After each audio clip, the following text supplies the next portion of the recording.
एक एक कर आप जब हिंदू राष्ट्र बोलते हैं तो उसका मतलब क्या है? हिंदू राष्ट्र की परिभाषा समझाइए। बहुत सुंदर, सुनिए।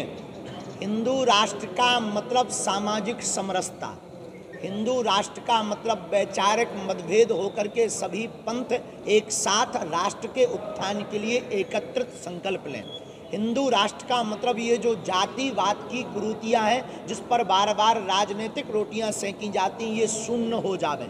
हिंदू राष्ट्र का मतलब भारत के मंदिरों का धन सनातन के प्रचार के लिए खर्च किया जावे।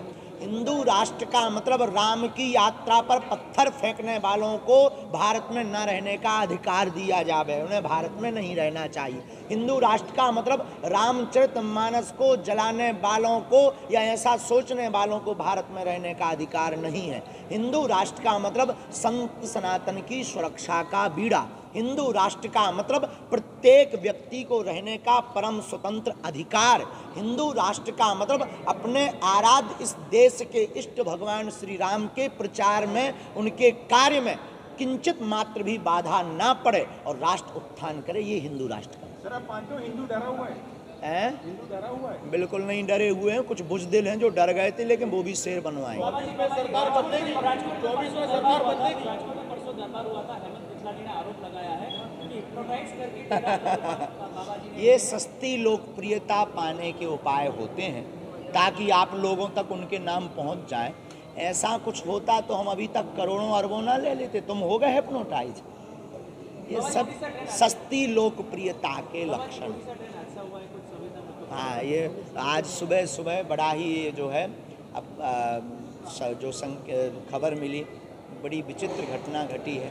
हम भगवान बालाजी के चरणों में प्रार्थना करते कि पहली बात तो राष्ट्र में ऐसा कभी कुछ हो ना, सबका मंगल होवे, और अपने इष्ट हनुमान जी के चरणों में प्रार्थना करते कि दिवंगत आत्माओं को परमात्मा का स्थान प्राप्त मिले और उनके परिवार को इतना डांडस प्राप्त मिले ताकि उनका जो परिवार टूटा है ऐसी घटना ट्रेन हादसे प्रायः राष्ट्र हितैषी विश्व हितैषी संकेतों का अनुभव होता है, उसके लिए मंगल कामना करते। लेकिन एक बात सुनो, पता होना अलग है, टालना बहुत अलग है। भगवान कृष्ण को भी पता था कि महाभारत होगा, पर टाल नहीं पाया। समझ गए? मांग की है, कैसे होगा ये सब, किस तरह से आप? बहुत सुंदर विषय है, सुनिए। भारत हिंदू राष्ट्र कैसे होगा, इसके लिए प्रत्येक हिंदू जागेगा। इसके लिए 2 से 3 तिहाई मत आवाज़ उठाएंगे।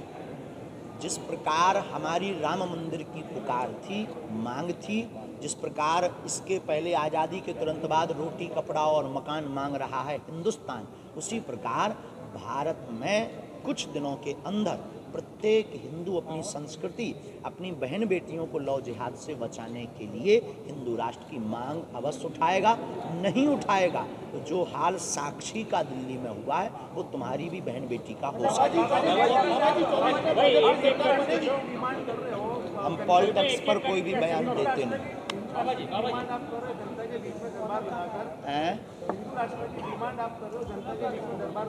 गलत है क्या? गलत है क्या?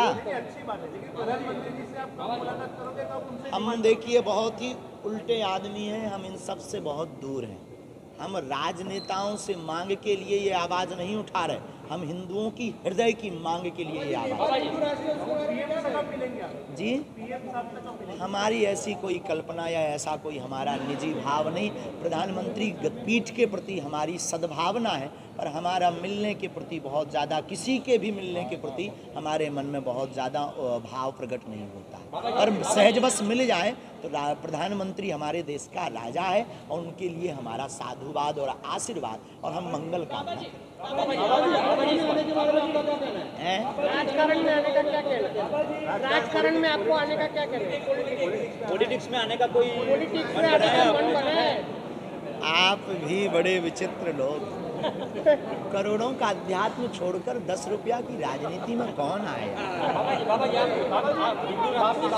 जी, राजकारण में धर्म होना चाहिए और राजकारणियों में धर्म होना चाहिए, पर अभी जो देश में धर्म की राजनीति हो रही है उसके बारे में क्या कहेंगे? राजनीति से धर्म नहीं चलता, धर्म से राजनीति चलती है। और जब जब राजपीठ पर राजनीति पर खतरा मंडराया है तब तब धर्म दंड ने बचाया। तो वर्तमान में पहले के ज़माने में व्यक्ति माध्यम होता था, भगवान का प्रचार होता था।